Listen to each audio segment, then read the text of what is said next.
ಎಲ್ಲರಿಗೂ ನಮಸ್ಕಾರ. ನಾನು ಡಾಕ್ಟರ್ ಜಿತೇಶ್, ನಿಸರ್ಗ ಹಾಸ್ಪಿಟಲ್ ಸಿರ್ಸಿ. ನಮ್ಮ ಸೊಸೈಟಿಯಲ್ಲಿ ಹೈಪರ್ ಅಸಿಡಿಟಿ ಪ್ರಾಬ್ಲಮ್ ಅಥವಾ ಹೈಪೋ ಅಸಿಡಿಟಿ ಪ್ರಾಬ್ಲಮಿಂದ ತುಂಬ ಜನ ನರಳ್ತಾ ಇದ್ದಾರೆ. ಸೊ ಇದಕ್ಕೆ ಡಿಫ್ರೆಂಟ್ ಸಿಮ್ಟಮ್ಸ್ ಇರುತ್ತೆ. ಸೊ ನಾನು ಈ ವಿಡಿಯೋದಲ್ಲಿ ಅಸಿಡಿಟಿ ಪ್ರಾಬ್ಲಮ್ ಇರೋರಿಗೆ ಯಾವ ಥರ ಸಿಮ್ಟಮ್ಸ್ ಡೆವಲಪ್ ಆಗುತ್ತೆ, ಅವರು ಯಾವ ಥರ ಮನೆಮದ್ದು ಫಾಲೋ ಮಾಡಿದರೆ ಹೈಪರ್ ಅಸಿಡಿಟಿಯಿಂದ ಕಂಪ್ಲೀಟ್ಲಿ ಗುಣಪಡ್ಬೋದು, ಅದೇ ಥರ ಅವರು ಯಾವ ಥರ ಆಹಾರ ಕ್ರಮ ಮನೆಯಲ್ಲಿ ಒಂದು ಡಯಟ್ ಚಾರ್ಟ್, ಯಾವ ಡಯಟ್ ಚಾರ್ಟ್ ಫಾಲೋ ಮಾಡಿದರೆ ಅವರು ಈ ಅಸಿಡಿಟಿ ಪ್ರಾಬ್ಲಮಿಂದ ಕಂಪ್ಲೀಟ್ಲಿ ಹೊರಗೆ ಬರಲಿಕ್ಕೆ ಸಾಧ್ಯ ಅಂತ ನಾನು ಈ ವಿಡಿಯೋದಲ್ಲಿ ನಿಮ್ಮೊಟ್ಟಿಗೆ ಶೇರ್ ಮಾಡ್ತೇನೆ. ಈಗ ಅಸಿಡಿಟಿ ಪ್ರಾಬ್ಲಮ್ ಇರೋರಲ್ಲಿ ಕಂಡುಬರುವಂಥ ಮೇನ್ ಸಿಮ್ಟಮ್ಸ್ ಏನು ಅಂತ ಕೇಳಿದರೆ ಅದು ಭಾಳಷ್ಟಿದೆ. ಪ್ರತಿಯೊಬ್ಬರಲ್ಲೂ ಇದು ಡಿಫ್ರೆಂಟ್ ಆಗೇ ಇರುತ್ತೆ. ಕೆಲವರಿಗೆ ಸೋರ್ ಬೆಲ್ಚಿಂಗ್ ಅಂತ ಹೇಳ್ತೀವಿ, ಅಂದರೆ ಹುಳಿ ತೇಗು ಬರ್ತಾ ಇರೋದು. ಏನಾದರೂ ಒಂದು ಆಹಾರ ತೊಗೊಂಡ್ರೆ ಒಂದು ಸ್ವಲ್ಪ ಹೊತ್ತಲ್ಲಿ ಒಂದು 10-20 ನಿಮಿಷ ಆದಮೇಲೆ ಹುಳಿ ತೇಗು ಬರ್ತಾ ಇರುವಂಥ ಸಿಮ್ಟಮ್ಸ್ ಕಾಣುತ್ತೆ ಕೆಲವರಿಗೆ. ಆ್ಯಂಡ್ ಕೆಲವರಿಗೆ ಏನಾಗುತ್ತೆ, ಎಪಿಗ್ಯಾಸ್ಟ್ರಿಕ್ ಪೇಯ್ನ್ ಅಂತ ಹೇಳ್ತೀವಿ, ಅಂದರೆ ನಮ್ಮ ಹೊಟ್ಟೆಯ ಮೇಲ್ಭಾಗದಲ್ಲಿ ಸಿವಿಯರ್ ಪೇಯ್ನ್ ಅನುಭವ ಆಗ್ಬೋದು. ಇನ್ನು ಕೆಲವರಿಗೆ ಚೆಸ್ಟ್ ಪೇಯ್ನ್ ಡೆವಲಪ್ ಆಗ್ಬೋದು. ಹಾಗಾಗಿ ಎಷ್ಟೋ ಜನ ಅಸಿಡಿಟಿ ಪ್ರಾಬ್ಲಮ್ ಇದ್ದರೆ ಅವರಿಗೆ ಹಾರ್ಟ್ ಅಟ್ಯಾಕ್ ಆಗಿದೆ ಅಂತ ಹೇಳಿ ಹಾಸ್ಪಿಟ್ಲಿಗೆ ಹೋಗಿ ECG ಮಾಡೋರು ತುಂಬ ಜನ ಇದ್ದಾರೆ. ಆ್ಯಂಡ್ ಅದೇ ಥರ ಹುಳಿ ತೇಗು ಬರೋದು ಅಂತೆಲ್ಲ ಅದರೊಟ್ಟಿಗೆ ಬಾಯಲ್ಲಿ ಹುಳಿ ಫೀಲಿಂಗ್ ಆಗೋದು, ಅಂದರೆ ಬಾಯಿ ನಮಗೆ ಒಂಥರ ಕಹಿ ಫೀಲಿಂಗ್, ಬೆಳಗ್ಗೆ ಏಳುವಾಗ ಕೂಡ ಬಾಯಲ್ಲಿ ಒಂಥರ ಕಹಿ ಟೇಸ್ಟು, ಈ ಥರ ಫೀಲಿಂಗ್ ಆಗೋರು ತುಂಬ ಜನ ಇದ್ದಾರೆ. ಹೊಟ್ಟೆ ಉಬ್ಬರು ಬರೋರು, ಇದು ತುಂಬ ಹೆಚ್ಚಿಗೆ ಕಂಡು ಬರುತ್ತೆ. ಹೊಟ್ಟೆ ಬ್ಲೋಟಿಂಗ್, ನಾವೇನಾದರೂ ಪ್ರೋಟೀನ್ ಫುಡ್ ತಗೊಂಡು ಕೂಡಲೇ ಅಥವಾ ಕಾಳುಗಳು ತಗೊಂಡು ಕೂಡಲೇ ನಮಗೆ ಹೊಟ್ಟೆ ಒಂಥರ ಉಬ್ಬರು ಬಂದಂಗೆ ಅನಿಸೋ ಒಂದು ಫೀಲಿಂಗ್. ಇನ್ನು ಕೆಲವರಿಗೆ ಈ ಥರ ಸಿಮ್ಟಮ್ಸ್ ಏನೂ ಇರಲ್ಲ, ಅವರಿಗೆ ರೆಗ್ಯುಲರ್ ಆಗಿ ಸೋರ್ ಥ್ರೋಟ್ ಪ್ರಾಬ್ಲಮ್ ಬರ್ಬೋದು, ಅಂದರೆ ಗಂಟ್ಲು ಒಂಥರ ಒಣಗದಂಗೆ ಅನಿಸೋದು, ಯಾವಾಗಲೂ ಗಂಟ್ಲಲ್ಲಿ ಒಂಥರ ಇನ್ಫೆಕ್ಷನ್ ಆದಂಗೆ ಅನಿಸೋದು. ಸೊ ಈ ಥರ ಸಿಮ್ಟಮ್ಸ್ ಕೂಡ ಕೆಲವರಲ್ಲಿ ಕಂಡು ಬರುತ್ತೆ. ಇನ್ನು ಕೆಲವರು ಏನು ಹೇಳ್ತಾರೆ ಅಂದರೆ, ನನ್ನ ಗಂಟ್ಲಲ್ಲಿ ಏನೋ ಸಿಕ್ಕಾಕೊಂಡಿದೆ, ನನಗೆ ಸರಿಯಾಗಿ ನುಂಗ್ಲಿಕ್ಕೆ ಆಗ್ತಾ ಇಲ್ಲ. ಅವರೇನು ಅನ್ಕೊಳ್ತಾರೆ, ಸ್ಟ್ರೈಟ್ ಅವೇ ನನಗೇನೋ ಗಂಟ್ಲಲ್ಲಿ ಕ್ಯಾನ್ಸರ್ ಆಗಿದೆ ಅಂತ ಹೇಳಿ ಎಂಡೋಸ್ಕೋಪಿ ಎಲ್ಲ ಮಾಡೋದು ನೋಡಿದಾಗ ಏನೂ ತೊಂದರೆ ಇಲ್ಲ, ಅದು ಅಸಿಡಿಟಿ ಅಂತ ರೂಲ್ ಔಟ್ ಆಗುತ್ತೆ. ಸೊ ಈ ಥರ ಸಿಮ್ಟಮ್ಸು ಅಂದರೆ ಪ್ರತಿಯೊಬ್ಬರಲ್ಲೂ ಬೇರೆ ಬೇರೆ ಆಗಿರುತ್ತೆ. ಕೆಲವರು ಲೈಕ್ ನನಗೆ ಶೋಲ್ಡರ್ ಪೈನ್ ಅಂತ ಹೇಳಿ ಬರುವಂಥ ಎಷ್ಟೋ ಪೇಷಂಟ್ಸಲ್ಲಿ ಅವರಿಗೆ ಶೋಲ್ಡರ್ಗೆ ಏನೂ ಪ್ರಾಬ್ಲಮ್ ಇರಲ್ಲ, ಕುತ್ತಿಗೆಯಲ್ಲಿ ಏನೂ ಪ್ರಾಬ್ಲಮ್ ಇರಲ್ಲ, ಬಟ್ ಏನಾಗಿರುತ್ತೆ, ಅಸಿಡಿಟಿ ಪ್ರಾಬ್ಲಮ್ ಇರುತ್ತೆ. ಶಿಫ್ಟಿಂಗ್ ಟೈಪ್ ಆಫ್ ಪೇನ್, ಕೆಲವರಿಗೆ ಅಪ್ಪರ್ ಬ್ಯಾಕಲ್ಲಿ, ಅಂದರೆ ಮೇಲೆ ನಮ್ಮ ಸ್ಕ್ಯಾಪುಲಾ ಅಂತ ಬೋನ್ ಏನಿದೆ ಅದರ ಪಕ್ಕದಲ್ಲಿ ಸಿವಿಯರ್ ಪೇನ್ ಬರುತ್ತೆ. ಅವ್ರು ಹೇಳ್ತಾರೆ, ಸರ್ ಇವತ್ತು ಇಲ್ಲಿ ನೋವಿದ್ರೆ ನಾಳೆ ಇಲ್ಲಿ ನೋವಿರುತ್ತೆ, ನಾಳೆ ಇಲ್ಲಿ ನೋವಿದ್ರೆ ನಾಡಿದ್ದು ಇಲ್ಲಿ ನೋವು ಬರುತ್ತೆ. ಸೊ ಈ ಥರ ಸಿಮ್ಟಮ್ಸ್ ಪ್ರತಿಯೊಬ್ಬರಲ್ಲೂ ಕೂಡ ಬೇರೆ ಬೇರೆ ಸಿಮ್ಟಮ್ಸ್ ಕಂಡು ಬರುತ್ತೆ. ಕೆಲವರಿಗೆ ರಿಪೀಟೆಡ್ಲಿ ಮೋಷನಿಗೆ ಹೋಗಬೇಕು ಅಂತ ಅನಿಸುತ್ತೆ, ಕೆಲವರಿಗೆ ಲೈಕ್ ತುಂಬ ಆಂಗ್ಸೈಟಿ ಆಗುತ್ತೆ. ಸೊ ಈ ಥರ ಸಿಮ್ಟಮ್ಸ್ ಕಂಡು ಬರುತ್ತೆ. ಸೊ ಇದು ಈ ಸಿಮ್ಟಮ್ಸ್ ನೀವು ಡಾಕ್ಟರ್ ಹತ್ರ ಹೇಳಿದರೆ ಅವ್ರು ಈಸಿಲಿ ಅದನ್ನು ಡಯಾಗ್ನೋಸ್ ಮಾಡ್ತಾರೆ. ಇದು ಅಸಿಡಿಟಿ ಪ್ರಾಬ್ಲಮಿಂದ ಆಗಿರುವಂಥ ಒಂದು ಸಿಮ್ಟಮ್ಸ್, ಡೆವಲಪ್ ಆಗಿರುವಂಥ ಒಂದು ಸಿಮ್ಟಮ್ಸ್ ಅಂತ ಐಡೆಂಟಿಫೈ ಮಾಡ್ತಾರೆ. ಸೊ ಇದಕ್ಕೆ ಮುಖ್ಯ ಕಾರಣ ಏನು? ಸೊ ನಾನು ಈಗಾಗಲೇ ಕೆಲವು ವೀಡಿಯೋಸ್ ಮಾಡಿದ್ದೇನೆ, ಅದರಲ್ಲಿ ಹೈಪೋ ಅಸಿಡಿಟಿ ಮತ್ತು ಹೈಪರ್ ಅಸಿಡಿಟಿ ಇದರದ್ದು ಡಿಫ್ರೆನ್ಸ್ ಎಲ್ಲ ನಾನು ಹೇಳಿದ್ದೇನೆ. ಸೊ ನಾವು ಮೊದಲೇ ತಿಳ್ಕೊಬೇಕಾಗಿದ್ದೇನೆಂದರೆ, ನಾವು ಆಹಾರ ತಗೊಂಡ್ರೆ ಅದು ನಮ್ಮ ಈ ಪೈಪ್, ಲೈಕ್ ನಮ್ಮ ಆಹಾರ ಹೋಗುವಂಥ ಈ ಪೈಪ್ ಏನಿದೆ ಅದಕ್ಕೆ ನಾವು ಈಸೋಫ್ಯಾಗಸ್ ಅಂತ ಹೇಳ್ತೀವಿ. ಅದರ ಕೆಳಗಡೆ ಒಂದು ಸ್ಫಿಂಕ್ಟರ್ ಇದೆ, ಅಂದರೆ ಒಂದು ಮಸಲ್ಸ್ದು ಒಂದು ಸ್ಫಿಂಕ್ಟರ್. ಅದೇನು ಮಾಡುತ್ತೆ ಅಂದರೆ ಆಹಾರವನ್ನು ಒಂದು ಡೈರೆಕ್ಷನಲ್ಲಿ ಅಷ್ಟೇ ಹೋಗ್ಲಿಕ್ಕೆ ಬಿಡುತ್ತೆ, ಅಂದರೆ ವಾಪಸ್ ಬರ್ಲಿಕ್ಕೆ ಕೊಡಲ್ಲ.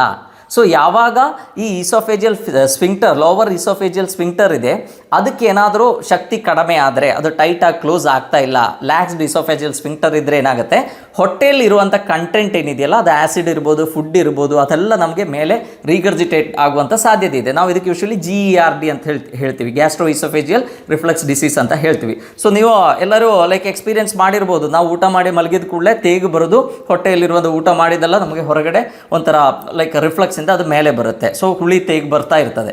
ಸೊ ಈ ಸಿಮ್ಟಮ್ಸ್ ಕೂಡ ಇದರಲ್ಲೇ ಕಂಡು ಬರುತ್ತೆ. ಸೊ ಮುಖ್ಯ ಕಾರಣ ಏನು, ಅಲ್ಲಿ ಇರುವಂಥ ಈಸೋಫೇಜಿಯಲ್ ಸ್ಫಿಂಕ್ಟರ್ ಅದರದ್ದು ಶಕ್ತಿ ಕಡಿಮೆಯಾಗಿ ಅದು ಲ್ಯಾಕ್ಸ್ ಆಗುವಂಥ ಪ್ರಾಬ್ಲಮಿಂದ ಈ ಅಬ್ಡೋಮಿನಲ್ ಕಂಟೆಂಟ್, ಐ ಮೀನ್ ಸ್ಟೊಮಕಲ್ಲಿ ಇರುವಂಥ ಕಂಟೆಂಟ್ ಏನಿದೆ ಅದು ವಾಪಸ್ ರೀಗರ್ಜಿಟೇಟ್ ಆಗುತ್ತೆ. ನಮ್ಮ ಹೊಟ್ಟೆಯಲ್ಲಿ ಹೈಡ್ರೋಕ್ಲೋರಿಕ್ ಆ್ಯಸಿಡ್ ಇದೆ, ಅಂದರೆ ನಮ್ಮ ಹೊಟ್ಟೆಯಲ್ಲಿ ಇರುವಂಥ ಒಳಗಡೆ ಇರುವಂಥ ಸೆಲ್ಸ್ ಏನಿದೆ, ಪ್ಯಾರೈಟಲ್ ಸೆಲ್ಸ್ ಏನಿದೆ, ಅದು ಹೈಡ್ರೋಕ್ಲೋರಿಕ್ ಆ್ಯಸಿಡನ್ನು ಸೆಕ್ರೀಟ್ ಮಾಡುತ್ತೆ. ಸೊ ನಮ್ಮ ಹೊಟ್ಟೆಯಲ್ಲಿ ಹೈಡ್ರೋಕ್ಲೋರಿಕ್ ಆ್ಯಸಿಡ್ ಇರಬೇಕು, ಆವಾಗ ಮಾತ್ರ ನಮ್ಮ ಡೈಜೆಷನ್ ಏನಿದೆ ಅದು ಸರಿಯಾಗಿ ಆಗುತ್ತೆ. ನಮ್ಮ ಹೊಟ್ಟೆಯಲ್ಲಿ ಡೈಜೆಷನ್ ಸರಿಯಾಗಿ ಆಗಬೇಕು ಅಂದರೆ ಒಂದು ಆ್ಯಸಿಡಿಕ್ pH ಇರಲೇಬೇಕು. ಅಂದರೆ ಯೂಶ್ವಲಿ ಹೊಟ್ಟೆಯಲ್ಲಿರುವಂಥ pH ಏನಿದೆ ಯೂಶ್ವಲಿ 1 to 3 ತನಕ ಇರುತ್ತೆ. ಸೊ ಯಾವಾಗ ನಮ್ಮ ತಪ್ಪು ಆಹಾರ ಕ್ರಮದಿಂದ, ನಮ್ಮ ಸ್ಟ್ರೆಸ್ಸಿಂದ, ಅದು ಬೇರೆ ಬೇರೆ ಕಾರಣಗಳಿಂದ ನಮ್ಮ pH ಲೆವೆಲ್ 4ಕ್ಕಿಂತ ಹೆಚ್ಚಾಗುತ್ತೋ ಆವಾಗ ಅದೊಂದು ಆಲ್ಕಲೈನ್ ಮೀಡಿಯಮ್ ಆಗಿ ಕನ್ವರ್ಟ್ ಆಗುತ್ತೆ. ಸೊ ಈ ಆಲ್ಕಲೈನ್ ಮೀಡಿಯಮ್ ಆಗುವಾಗಿರುವಂಥ ಪ್ರಾಬ್ಲಮ್ಸ್ ಏನಂದರೆ, ನಮ್ಮ ಈ ಲೋವರ್ ಈಸೋಫೇಜಿಯಲ್ ಸ್ಫಿಂಕ್ಟರ್ ಏನಿದೆಯಲ್ಲ ಅದು ರಿಲ್ಯಾಕ್ಸ್ ಆಗುತ್ತೆ, ಅಂದರೆ ಅದು ಟೈಟಾಗಿ ಕ್ಲೋಸ್ ಆಗೋದಿಲ್ಲ. ನಾನು ಫಸ್ಟೇ ಹೇಳಿದ್ದೇನೆ, ಆ ಸ್ಫಿಂಕ್ಟರ್ ಏನಿದೆ ಒಂದೇ ಡೈರೆಕ್ಷನ್ ಓಪನ್ ಆಗುವಂಥದ್ದು. ನಾವು ಆಹಾರ ತಗೊಳ್ಳುವಾಗ ಮಾತ್ರ ಅದು ಓಪನ್ ಆಗಿ ಆಹಾರವನ್ನು ಒಳಗೆ ಹೋಗ್ಲಿಕ್ಕೆ ಬಿಡುತ್ತೆ, ಮತ್ತೆ ಕ್ಲೋಸ್ ಆಗಿಬಿಡುತ್ತೆ. ಬಟ್ ಈ ಕಂಡೀಷನಲ್ಲಿ pH ಹೆಚ್ಚಾದಾಗ, ಆಲ್ಕಲೈನ್ ಪಿ ಎಚ್ ಆದಾಗ ಏನಾಗುತ್ತೆ, ಆ ಸ್ಫಿಂಕ್ಟರ್ ನಿಧಾನಕ್ಕೆ ಫ್ರೀ ಆಗಿಬಿಡುತ್ತೆ. ಸೊ ಹೊಟ್ಟೆಯಲ್ಲಿರುವಂಥ ಆ್ಯಸಿಡ್ಡು ಪ್ಲಸ್ ಅದರೊಟ್ಟಿಗೆ ಇರುವಂಥ ಆಹಾರಗಳು ರೀಗರ್ಜಿಟೇಟ್ ಆಗಿ ಮೇಲೆ ಬರುವಂಥ ಸಾಧ್ಯತೆ ಇದೆ. ಅದಕ್ಕೆ ನಾನು ಫಸ್ಟ್ ಹೇಳಿದ್ದು GARD ಅಥವಾ ಗರ್ಡ್ ಅಂತ ಹೇಳ್ತೀವಿ. ಸೊ ಇದು ಮೇಲೆ ಬಂದಾಗ ಏನಾಗುತ್ತೆ, ಅದರಲ್ಲಿ ಹೈಡ್ರೋಕ್ಲೋರಿಕ್ ಆ್ಯಸಿಡ್ ಇದೆ. ಸೊ ಅದು ನಮ್ಮ ಈಸೋಫೇಗಸಲ್ಲಿ ಇರುವಂಥ ಮ್ಯೂಕೋಸಲ್ ಲೇಯರ್ನ ಏನಾಗುತ್ತೆ ಅಲ್ಲಿ ಇರೋಷನ್ಗೆ ಕಾರಣ ಆಗುತ್ತೆ. ಅಂದರೆ ಅಲ್ಲಿ ಅದು ಪ್ರಾಬ್ಲಮ್ಸ್ ಕ್ರಿಯೇಟ್ ಮಾಡುತ್ತೆ. ಸೊ ಏನಾಗ್ಬೋದು, ನಮ್ಗೆ ಅಲ್ಲಿ ಸಣ್ಣ ಸಣ್ಣ ಅಲ್ಸರ್ ಆಗ್ಬೋದು, ಅಲ್ಲಿ ಇಂಜುರೀಸ್ ಫಾರ್ಮ್ ಆಗ್ಬೋದು. ಆ್ಯಂಡ್ ನಾವು ನೋಡ್ತೀವಿ ಇದು ಲೇಟರ್ ಸ್ಟೇಜಸಲ್ಲಿ ಕಂಟಿನ್ಯೂಸ್ ಆಗಿ ಇರಿಟೇಷನ್ ಆದರೆ ಸಿಂಪಲ್ ಒಂದು acidity can lead even to cancer ಆಗುವಂಥ ಸಾಧ್ಯತೆ ಕೂಡ ಇದೆ. ಥ್ರೋಟ್ ಕ್ಯಾನ್ಸರ್ ಬರಲಿಕ್ಕಿರುವಂಥ ಮುಖ್ಯ ಒಂದು ಕಾರಣ ಇದು. ಅಂದರೆ ರಿಪೀಟೆಡ್ಲಿ ಈ ರೀಗರ್ಜಿಟೇಟ್ ಆಗೋದರಿಂದ ಅಲ್ಲಿರುವಂಥ ಆ್ಯಸಿಡ್ ಬಂದು ಅಲ್ಲಿರುವಂಥ ನಮ್ಮ ಥ್ರೋಟಲ್ಲಿರುವಂಥ ಮ್ಯೂಕೋಸಲ್ ಲೇಯರ್ನ ಇರಿಟೇಟ್ ಮಾಡಿ ಮಾಡಿ ಮಾಡಿ ಮಾಡಿ ಅಲ್ಸರ್ ಆಗಿ ಫ್ಯೂಚರ್ಲಿ ಕ್ಯಾನ್ಸರ್ ಆಗುವಂಥ ಸಾಧ್ಯತೆ ಕೂಡ ಇದೆ.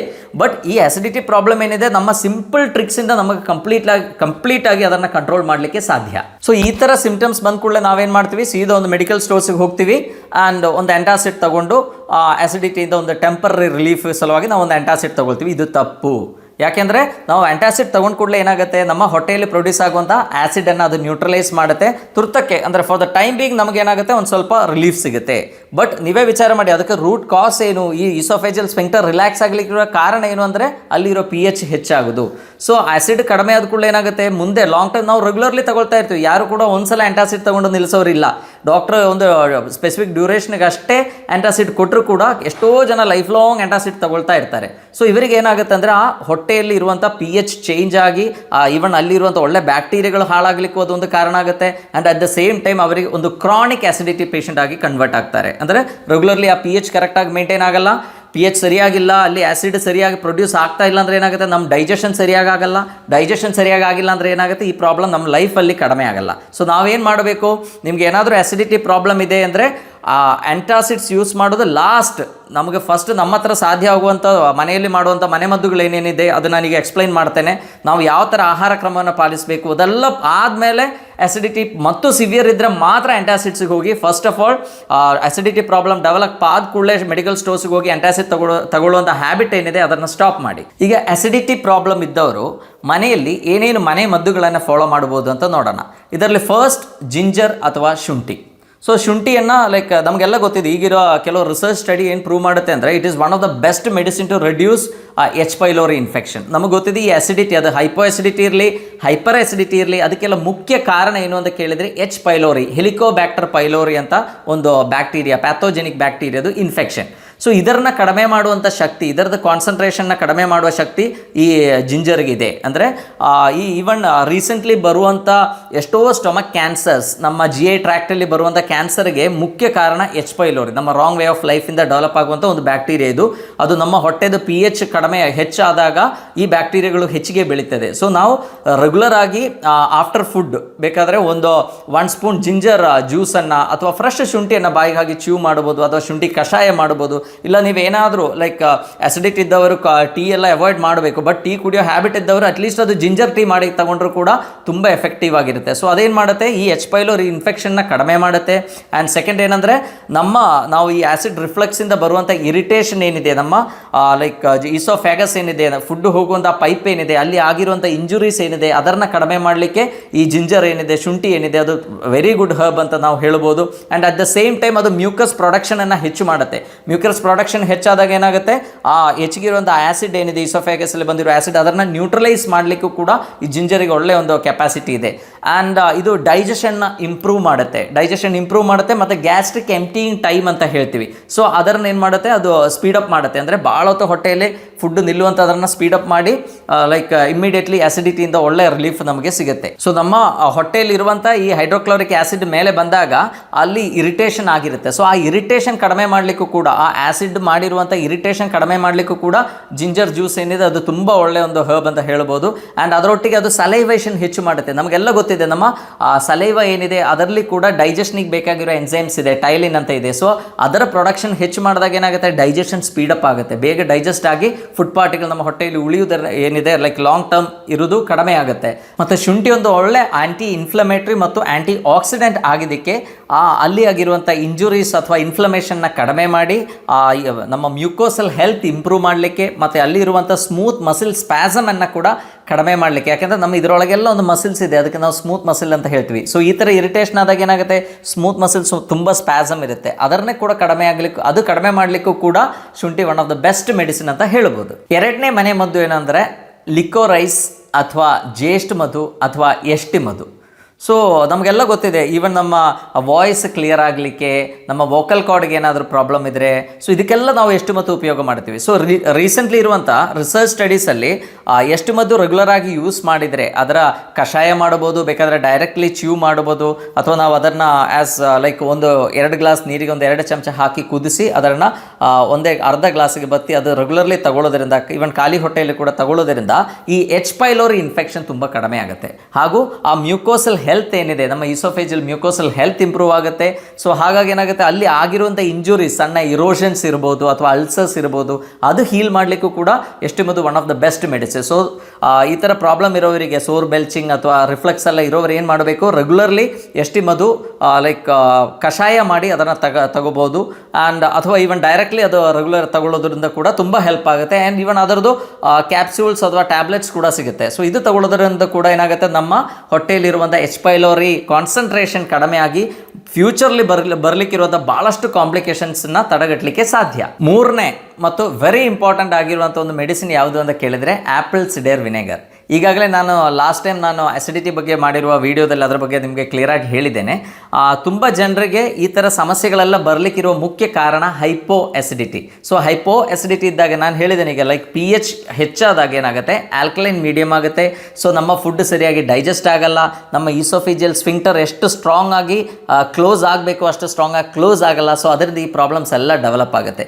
ಸೊ ಎಷ್ಟೋ ಜನ ಹೇಳುವಂಥ ಕಂಪ್ಲೇಂಟ್ ಏನು, ನಾವೇನಾದರೂ ಆಹಾರ ತಗೊಂಡ್ರೆ ನಮಗೆ ತುಂಬ ಉಬ್ಬರು ಬರುತ್ತೆ, ಹೊಟ್ಟೆ ಉಬ್ಬದಂಗೆ ಅನಿಸುತ್ತೆ, ನಮಗೆ ಪದೇ ಪದೇ ತೇಗು ಬರುತ್ತೆ ಅಂತ ಹೇಳ್ತಾರೆ. ಸೊ ಅಂಥವರು ಈ ಆ್ಯಪಲ್ ಸಿಡರ್ ವಿನೆಗರ್ನ ಯೂಸ್ ಮಾಡ್ಬೋದು. 1 ಚಮಚ ಆ್ಯಪಲ್ ಸಿಡರ್ ವಿನೆಗರ್ನ ನೀರಿಗೆ ಮಿಕ್ಸ್ ಮಾಡಿ ಆಹಾರ ತಗೊಳ್ಳೋ ಪೂರ್ವದಲ್ಲಿ ಒಂದು 5 ಮಿನಿಟ್ಸ್ ಬಿಫೋರ್ ತಗೊಂಡು ನೀವು ಯಾವುದೇ ಪ್ರೋಟೀನೇಷಿಯಸ್ ಫುಡ್ ತಗೊಳ್ಳಿ. ಯಾಕೆಂದರೆ ಪ್ರೋಟೀನ್ ಇರುವಂಥ ಫುಡ್ ಅಂದರೆ ಅದು ಮೀಟ್ ಇರ್ಬೋದು ಅಥವಾ ಲೈಕ್ ಕಾಳುಗಳಿರ್ಬೋದು, ಅದೆಲ್ಲ ತಗೊಂಡ್ರೆ ಮಾತ್ರ ನಮಗೆ ಬಾಡಿಗೆ ಬೇಕಾಗಿರುವಂಥ ನ್ಯೂಟ್ರಿಯೆಂಟ್ಸ್ ಸಿಗುತ್ತೆ. ಸೊ ಹಾಗಾಗಿ ಇದೆಲ್ಲ ನಾವು ಕಂಪ್ಲೀಟ್ಲಿ ಅವಾಯ್ಡ್ ಮಾಡಿದರೆ ಓಕೆ. ನಮಗೆ ತುಂಬ ಅಸಿಡಿಟಿಯ ಸಿಂಪ್ಟಮ್ಸ್ ಇದ್ದಾಗ ಇದರಲ್ಲಿ ಕೆಲವು ಐಟಮ್ಸನ್ನು ನಾವು ಅವಾಯ್ಡ್ ಮಾಡಬೇಕಾಗುತ್ತೆ. ಬಟ್ ಲೈಫ್ ಲಾಂಗ್ ಅದನ್ನು ಅವಾಯ್ಡ್ ಮಾಡಿದರೆ ಏನಾಗುತ್ತೆ, ನಮಗೆ ಡೆಫಿಷಿಯನ್ಸೀಸ್ ಡೆವಲಪ್ ಆಗುತ್ತೆ. ಸೊ ನಾವು ಆ್ಯಪಲ್ ಸಿಡರ್ ವಿನೆಗರ್ನ 1 ಚಮಚ ನೀರಿಗೆ ಹಾಕಿ ತಗೊಳ್ಳೋದ್ರಿಂದ ಏನಾಗುತ್ತೆ, ನಮ್ಮ ಆಸಿಡಿಟಿ ಲೆವೆಲ್ ಏನಿದೆ, ನಮ್ಮ pH ಲೆವೆಲನ್ನು ಅದು ಮೇಂಟೈನ್ ಮಾಡುತ್ತೆ. ಸೊ ಹಾಗಾಗಿ ನಾವು ತಗೊಳ್ಳಿರುವಂಥ ಆಹಾರ, ಪ್ರೋಟೀನ್ ಇರುವಂಥ ಆಹಾರ ಸರಿಯಾಗಿ ಡೈಜೆಸ್ಟ್ ಆಗುತ್ತೆ, ನಿಮಗೆ ಯಾವುದೇ ಥರದ್ದು ಡಿಸ್ಟರ್ಬೆನ್ಸಸ್ ಇರಲ್ಲ. ಬಟ್ ನೀವು ನೋಡಬೇಕಾಗಿರುವಂಥ ಒಂದು ವಿಷಯ ಏನಂದರೆ, ಯಾರಿಗೆ ತುಂಬ ಈ ಹೈಪರ್ ಆ್ಯಸಿಡ್, ತುಂಬ ಆ್ಯಸಿಡ್ ಪ್ರೊಡಕ್ಷನ್ ಹೆಚ್ಚಿಗೆ ಇದೆಯೋ ಅವರು ಇದನ್ನು ತಗೋಬಾರ್ದು. ಅದು ಇನಿಷಿಯಲಿ ಗೊತ್ತಾಗುತ್ತೆ. ಆ್ಯಪಲ್ ಸಿಡರ್ ವಿನೆಗರ್ ತೊಗೊಂಡು ಆಹಾರ ತಗೊಂಡ್ರೆ ನಮ್ಮ ಸಿಂಪ್ಟಮ್ಸ್ ಸ್ವಲ್ಪ ಹೆಚ್ಚಾಯಿತು ಅಂತ ಆದರೆ ನಾವೇನು ಮಾಡಬೇಕು, ಆ್ಯಪಲ್ ಸಿಡರ್ ವಿನೆಗರ್ ತಗೋಬಾರ್ದು. ಇಲ್ಲ, ನಿಮ್ಮ ಆ್ಯಪಲ್ ಸಿಡರ್ ವಿನೆಗರ್ ತಗೊಂಡು ಆದಮೇಲೆ ನಿಮ್ಮ ಸಿಂಪ್ಟಮ್ಸ್ ಸಬ್ಸೈಡ್ ಆಯಿತು ಅಂದರೆ it is one of the best medicine. So even ಅದು ನಾನು ಹೇಳ್ದಂಗೆ ಲೈಕ್ ಅದು ತಗೊಂಡಾಗ ಕೆಲವು ಸಲ ಏನಾಗುತ್ತೆ, ನಮ್ಮ ಹಲ್ಲಿನ ಕಲರೆಲ್ಲ ಚೇಂಜ್ ಆಗುವ ಸಾಧ್ಯತೆ ಅಥವಾ ಗಮ್ಸ್ಗೆ ಸ್ವಲ್ಪ ಪ್ರಾಬ್ಲಮ್ ಆಗುವಂಥ ಸಾಧ್ಯತೆ ಇದೆ. ಸೊ ಹಾಗಾಗಿ ಇವನ್ ಅದರದ್ದು ಕ್ಯಾಪ್ಸ್ಯೂಲ್ಸ್ ಕೂಡ ಅವೈಲೇಬಲ್ ಇದೆ. ಸೊ ಇದರಲ್ಲಿ ಇರೋದಂದರೆ ಅಸಿಟಿಕ್ ಆ್ಯಸಿಡ್. ಸೊ ಅದು ಇರೋದ್ರಿಂದ ಏನಾಗುತ್ತೆ, ನಮ್ಮ ಹೊಟ್ಟೆಯಲ್ಲಿರುವಂಥ pH ಮೇಂಟೈನ್ ಆಗುತ್ತೆ. ಅಲ್ಲಿ ಇರುವಂಥ ಅನ್ವಾಂಟೆಡ್ ಗ್ರೋತ್ ಆಫ್ ಈ ಪ್ಯಾಥೋಜೆನಿಕ್ ಬ್ಯಾಕ್ಟೀರಿಯಾ ಅಂದರೆ ತುಂಬ ಈ ಹೆಲಿಕೋಬ್ಯಾಕ್ಟರ್ ಪೈಲೋರಿ ಹೆಚ್ಚಾಗೋದನ್ನ ಅದು ತಡೆಗಟ್ಟುತ್ತೆ. ಸೊ ಈ ಬೆನಿಫಿಟ್ಸ್ ಇರೋದ್ರಿಂದ ನಿಮ್ಮ ಅಸಿಡಿಟಿ ಪ್ರಾಬ್ಲಮ್ ಇರೋರು ಏನು ಮಾಡಬೇಕು, ಸೋರ್ ಬೆಲ್ಚಿಂಗ್ ಇರೋರು ಅಥವಾ ಹೊಟ್ಟೆ ಉಬ್ಬರು ಬರೋರು ಏನು ಮಾಡಬೇಕು, ಈ ಒಂದು ಮನೆ ಮದ್ದನ್ನು ಟ್ರೈ ಮಾಡ್ಬೋದು. ಆ್ಯಪಲ್ ಸಿಡರ್ ವಿನೆಗರ್ ಅಥವಾ ಕಾಕೋನಟ್ ವಿನೆಗರ್ ಈಗ ಎಲ್ಲ ಕಡೆ ಸಿಗುತ್ತೆ. ಸೊ ಅದು 1 ಚಮಚ 1 ಗ್ಲಾಸ್ ನೀರಿಗೆ ಆ್ಯಡ್ ಮಾಡಿ ಆಹಾರಕ್ಕಿಂತ ಮೊದಲು ತಗೊಳ್ಳೋದ್ರಿಂದ ಈ ಥರ ಪ್ರಾಬ್ಲಮ್ಸಿಂದ ದೂರ ಇರಲಿಕ್ಕೆ ಸಾಧ್ಯ. ಇನ್ನು next is very important, probiotics ಅಂತ ಹೇಳ್ತೀವಿ. ನಮಗೆಲ್ಲ ಗೊತ್ತಿದೆ ಈಗ ಪ್ರೋಬಯೋಟಿಕ್ಸ್ ತುಂಬ ಬ್ಲೂಮ್ ಆಗ್ತಾ ಇದೆ. ಸೊ ಅದಕ್ಕೆ ಮುಖ್ಯ ಕಾರಣ ಅಂದರೆ ನಮಗೆ ಗೊತ್ತಾಗಿದೆ ಭಾಳಷ್ಟು ಕಾಯಿಲೆಗಳು ನಮಗೆ ಬರ್ತಾ ಇರುವಂಥ ಈ ರೀಸೆಂಟ್ ಡೇಸಲ್ಲಿ ಬರುವಂಥ ಇನ್ಕ್ಲೂಡಿಂಗ್ ಕ್ಯಾನ್ಸರ್ ಇರ್ಬೋದು, IBS ಇರ್ಬೋದು, ಸ್ಕಿನ್ ಡಿಸೀಸಸ್ ಇರ್ಬೋದು, ಈವನ್ ಮೆಂಟಲ್ ಸೈಕಲಾಜಿಕಲ್ ಪ್ರಾಬ್ಲಮ್ಸ್ ಇರ್ಬೋದು, ಭಾಳಷ್ಟು ಕಾಯಿಲೆಗಳಿಗೆ ಮುಖ್ಯ ಕಾರಣ ಅಂದರೆ ನಮ್ಮ ಹೊಟ್ಟೆಯಲ್ಲಿರುವಂಥ ಪ್ಯಾಥೋಜೆನಿಕ್ ಬ್ಯಾಕ್ಟೀರಿಯಾಗಳು. ಅಂದರೆ ನಮ್ಮ ಹೊಟ್ಟೆಯಲ್ಲಿ ಭಾಳಷ್ಟು ಬ್ಯಾಕ್ಟೀರಿಯಾಗಳಿದೆ, ತುಂಬ ಬ್ಯಾಕ್ಟೀರಿಯಾಗಳು ತುಂಬಿಕೊಂಡಿದೆ, more than trillions of bacteria ತುಂಬಿಕೊಂಡಿದೆ. ಸೊ ಅದು ನಮ್ಮ ಜೀವಕೋಶಕ್ಕಿಂತಲೂ ಹೆಚ್ಚಿಗೆ ಬ್ಯಾಕ್ಟೀರಿಯಾಗಳು ನಮ್ಮ ಹೊಟ್ಟೆಯಲ್ಲಿದೆ. ಸೊ ಇದು ಒಳ್ಳೆ ಬ್ಯಾಕ್ಟೀರಿಯಾಗಳಲ್ಲ, ಕೆಟ್ಟ ಬ್ಯಾಕ್ಟೀರಿಯಾಗಳಾದರೆ, ಪ್ಯಾಥೋಜೆನಿಕ್ ಬ್ಯಾಕ್ಟೀರಿಯಾಗಳಾದರೆ ಏನಾಗುತ್ತೆ, ಅದು ನ್ಯೂರೋಟಾಕ್ಸಿನ್ಸನ್ನು ರಿಲೀಸ್ ಮಾಡುತ್ತೆ. ಸೊ ಈ ನ್ಯೂರೋಟಾಕ್ಸಿನ್ ಭಾಳಷ್ಟು ಕಾಯಿಲೆಗಳಿಗೆ, ಭಾಳಷ್ಟು ಪ್ರಾಬ್ಲಮ್ಸ್ಗೆ ನಮಗೆ ಕಾರಣ ಆಗುತ್ತೆ. ನಮ್ಮ ಹೊಟ್ಟೆಯಲ್ಲಿರುವಂಥ ಹೊಟ್ಟೆಗೆ ನಾವೇನು ಹೇಳ್ತೀವಿ, ಸೆಕೆಂಡ್ ಬ್ರೈನ್ ಅಂತಾನೆ ಹೇಳ್ತೀವಿ. ಸೊ ಅಲ್ಲಿ ಗಟ್ ಬ್ರೈನ್ ಆಕ್ಸಿಸ್ ಅಂತ ಇದೆ. ನಮ್ಮ ಹೊಟ್ಟೆಯಲ್ಲಿ ಪ್ರೊಡ್ಯೂಸ್ ಆಗುವಂಥ ಭಾಳಷ್ಟು ನ್ಯೂರೋ ಕೆಮಿಕಲ್ಸ್ ಏನಿದೆ, ಅಸೆಟೈಲ್ ಕೋಲಿನ್, ಈ ಥರ ಕೆಮಿಕಲ್ಸ್ ನಮ್ಮ ಬ್ರೈನ್ ಫಂಕ್ಷನ್ಸ್ಗೆ ಕೂಡ ತುಂಬ ಬೇಕಾಗಿರುವಂಥ ಆಗಿರುವಂಥದ್ದು. ಈವನ್ ನಮ್ಮ ಹೊಟ್ಟೆಯಲ್ಲಿ ಪ್ರೊಡ್ಯೂಸ್ ಆಗುವಂಥ ಈ ಕೆಮಿಕಲ್ಸಿಂದಾನೇ ಈಸೋಫೇಜಿಯಲ್ ಸ್ಫಿಂಕ್ಟರ್ದು ಸ್ಟ್ರೆಂತ್ ಕೂಡ ಕಂಟ್ರೋಲ್ ಆಗೋದು. ಅಂದರೆ ನಮ್ಮ ಬಾಡಿಲೆಲ್ಲ ಆ್ಯಕ್ಟಿವಿಟೀಸ್ ಕಂಟ್ರೋಲ್ ಮಾಡೋದು ಯಾರು? ನರಗಳು, ನಮ್ಮ ದೇಹದಲ್ಲಿರುವಂಥ ನರಗಳು. ಸೊ ಅದಕ್ಕೆ ಬೇಕಾಗಿರುವಂಥ ಸಬ್ಸ್ಟೆನ್ಸಸ್, ಅದಕ್ಕೆ ಬೇಕಾಗಿರುವಂಥ ಕೆಮಿಕಲ್ ಸರಿಯಾಗಿ ಪ್ರೊಡ್ಯೂಸ್ ಆಗಿಲ್ಲ ಅಂದರೆ ಏನಾಗುತ್ತೆ? ಅದಕ್ಕೆ ಸಮಸ್ಯೆಗಳು ಬರುತ್ತೆ. ಸೊ ನಮ್ಮ ಹೊಟ್ಟೆಯಲ್ಲಿ ಒಳ್ಳೆ ಬ್ಯಾಕ್ಟೀರಿಯಾಗಳು ಇಲ್ಲ, ಪ್ರೊಬಯೋಟಿಕ್ಸ್ ತೊಗೊಂಡ್ರೆ ಮಾತ್ರ ಒಳ್ಳೆ ಬ್ಯಾಕ್ಟೀರಿಯಾಗಳು ಡೆವಲಪ್ ಆಗುತ್ತೆ. ನಮ್ಮ ಹೊಟ್ಟೆಯಲ್ಲಿರುವಂಥ ಒಳ್ಳೆ ಬ್ಯಾಕ್ಟೀರಿಯಾಗಳೆಲ್ಲ ಸತ್ತು ಹೋದರೆ ಏನಾಗುತ್ತೆ? ಈ ಇಸೋಫೇಜಿಯಲ್ ಸ್ಫಿಂಕ್ಟರಿಗೂ ಕೂಡ ಪ್ರಾಬ್ಲಮ್ ಬರುತ್ತೆ. ಅಸೆಟೈಲ್ ಕೋಲಿನ್ ಈ ಥರ ಒಳ್ಳೆ ನ್ಯೂರೋ ಟ್ರಾನ್ಸ್ಮಿಟರ್ಸ್ ಸರಿಯಾಗಿ ಪ್ರೊಡ್ಯೂಸ್ ಆಗಲ್ಲ. ಸೊ ಈ ಥರ ನಮ್ಮ ಹೊಟ್ಟೆಯಲ್ಲಿರುವಂಥ ಒಳ್ಳೆ ಬ್ಯಾಕ್ಟೀರಿಯಾಗಳು ಸಾಯಲಿಕ್ಕೆ ಕಾರಣ ಏನು ಅಂತ ಕೇಳಿದರೆ ಅನ್ವಾಂಟೆಡ್ ಯೂಸ್ ಆಫ್ ಆ್ಯಂಟಿಬಯೋಟಿಕ್ಸ್. ನಾವೇನು ಮಾಡ್ತೀವಿ? ಆ್ಯಂಟಿಬಯೋಟಿಕ್ಸನ್ನು ರೆಗ್ಯುಲರ್ ಆಗಿ ಯೂಸ್ ಮಾಡ್ತೀವಿ. ಒಂದು ನೆಗಡಿ ಕೆಮ್ಮು ಬಂದರೆ ಇಮಿಡಿಯೇಟ್ಲಿ ಆ್ಯಂಟಿಬಯೋಟಿಕ್, ಒಂದು ಫೀವರ್ ಬಂದರೆ ಏನು ಮಾಡ್ತೀವಿ? ನಾವು ವೆಯ್ಟ್ ಮಾಡಲ್ಲ, ಇಮಿಡಿಯೇಟ್ಲಿ ನೆಕ್ಸ್ಟ್ ಡೇನೇ ನಾವು ಯಾವುದಾದ್ರೂ ಒಂದು ಆ್ಯಂಟಿಬಯೋಟಿಕ್ ಸ್ಟಾರ್ಟ್ ಮಾಡಿಬಿಡ್ತೀವಿ. ಯಾಕಂದರೆ ನಮಗೆಲ್ಲ ಗೊತ್ತಿದೆ, ಫೀವರ್ ಏನಿದೆ, ಜ್ವರ ಏನಿದೆ, ಅದು ನಮ್ಮ ದೇಹದಲ್ಲಿ ಎಂಟರ್ ಆಗಿರುವಂಥ ಯಾವುದೋ ಒಂದು ವೈರಸನ್ನು, ಯಾವುದೋ ಒಂದು ಬ್ಯಾಕ್ಟೀರಿಯನ್ನು ಹೊರಗೆ ಹಾಕಲಿಕ್ಕೆ body will increase the temperature, ಅದಕ್ಕೆ ನಾವು ಜ್ವರ ಅಂತ ಹೇಳ್ತೀವಿ. ಸೊ ನಾವೇನು ಮಾಡಬೇಕು? ಬಾಡಿಗೆ ಒಂದು ಅವಕಾಶ ಕೊಡಬೇಕು. ಆ ಜ್ವರ ಬಂದಾಗ ಏನಾಗುತ್ತೆ? ಅಲ್ಲಿರುವಂಥ ವೈರಲ್ ಅಟ್ಯಾಕ್ ಕಡಿಮೆ ಆಗುತ್ತೆ ಆ್ಯಂಡ್ ನಿಧಾನಕ್ಕೆ ನಾವು ಹೊರಗೆ ಬರ್ತೀವಿ. ಬಟ್ ಯಾರಿಗೂ ಕೂಡ ಅಷ್ಟೊಂದು ಪೇಷನ್ಸ್ ಇಲ್ಲ. ನಾವೇನು ಮಾಡ್ತೀವಿ? ಇಮ್ಮಿಡಿಯೇಟ್ಲಿ ಇವತ್ತು ಜ್ವರ ಬಂತು, ಸೀದಾ ಮೆಡಿಕಲ್ ಸ್ಟೋರ್ಸ್ಗೆ ಹೋಗ್ತೀವಿ. ಯಾವುದಾದ್ರೂ ಈಗೆಲ್ಲ ಆಲ್ಮೋಸ್ಟ್ ಎಲ್ಲ ಆ್ಯಂಟಿಬಯೋಟಿಕ್ ಹೆಸರುಗಳು ನಮಗೆ ಗೊತ್ತಿದೆ. ಅದು ಅಸಿಥ್ರೋಮಿಸಿನ್ ಇರ್ಬೋದು, ಅಮೋಕ್ಸಿಲ್ ಇರ್ಬೋದು, ಎನಿ ಆ್ಯಂಟಿಬಯೋಟಿಕ್ ನಾವು immediately even without prescription of A doctor ನಾವು ಆ್ಯಂಟಿಬಯೋಟಿಕನ್ನು ತಗೊಳ್ತೀವಿ ಆ್ಯಂಡ್ ಅದರಿಂದ ಹೊರಗೆ ಬರ್ತೀವಿ. ಸೊ ಆ್ಯಂಟಿಬಯೋಟಿಕ್ ನಮ್ಮ ಹೊಟ್ಟೆಯಲ್ಲಿರುವಂಥ ಕೆಟ್ಟ ಬ್ಯಾಕ್ಟೀರಿಯಾಗಳನ್ನು ಸಾಯಿಸೋದ್ರ ಒಟ್ಟಿಗೆ ಏನು ಮಾಡುತ್ತೆ? ನಮ್ಮ ಹೊಟ್ಟೆಯಲ್ಲಿರುವಂಥ ಒಳ್ಳೆ ಬ್ಯಾಕ್ಟೀರಿಯಾಗಳನ್ನು ಕೂಡ ಸಾಯಿಸುತ್ತೆ.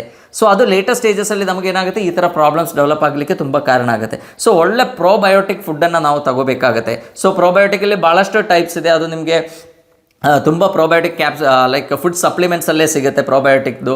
ಆ್ಯಂಡ್ ಅದರ್ವೈಸ್ ನ್ಯಾಚುರಲಿ ನಮಗೆ ತಂಗಳನ್ನಲ್ಲೇ ಸಿಗುತ್ತೆ. ಒಳ್ಳೆ ಫ್ರೆಶ್ ಆಗಿರುವ ಕರ್ಡ್ ಅಥವಾ ಮೊಸರಲ್ಲಿ ನಮಗೆ ಒಳ್ಳೆ ಪ್ರೋಬಯೋಟಿಕ್ ಸಿಗುತ್ತೆ. ಸೊ ಇದರ ಬಗ್ಗೆ ನಾನು ಹೇಳ್ತೇನೆ, ನಾನು ಡಯಟ್ ಚಾರ್ಟ್ ಹೇಳುವಾಗ ಯಾವ್ದು ತಗೋಬೇಕು ಅಂತ ನಿಮಗೆ ಕ್ಲಿಯರ್ಲಿ ಹೇಳ್ತೇನೆ. So regular use of probiotic and ಅದರೊಟ್ಟಿಗೆ ಪ್ರೀಬಯೋಟಿಕ್ ಅಂದರೆ ಒಳ್ಳೆ ನಾರಿನಂಶ ಇರುವಂಥ ಆಹಾರಗಳು ಕೂಡ ನಾವು ಚೆನ್ನಾಗಿ ಯೂಸ್ ಮಾಡಿದರೆ ಈ ಪ್ರಾಬ್ಲಮ್ಸ್, ಇದೆಲ್ಲ ಮನೆಮದ್ದುಗಳು, ಈ ಪ್ರಾಬ್ಲಮ್ಸಿಂದ ನಮಗೆ ದೂರ ಇರಲಿಕ್ಕೆ ಸಾಧ್ಯ. ಸೊ ಇದನ್ನು ನಾವು regularly as A first step ನಾವೇನು ಮಾಡಬೇಕು? ಇದನ್ನು ಯೂಸ್ ಮಾಡಬೇಕು.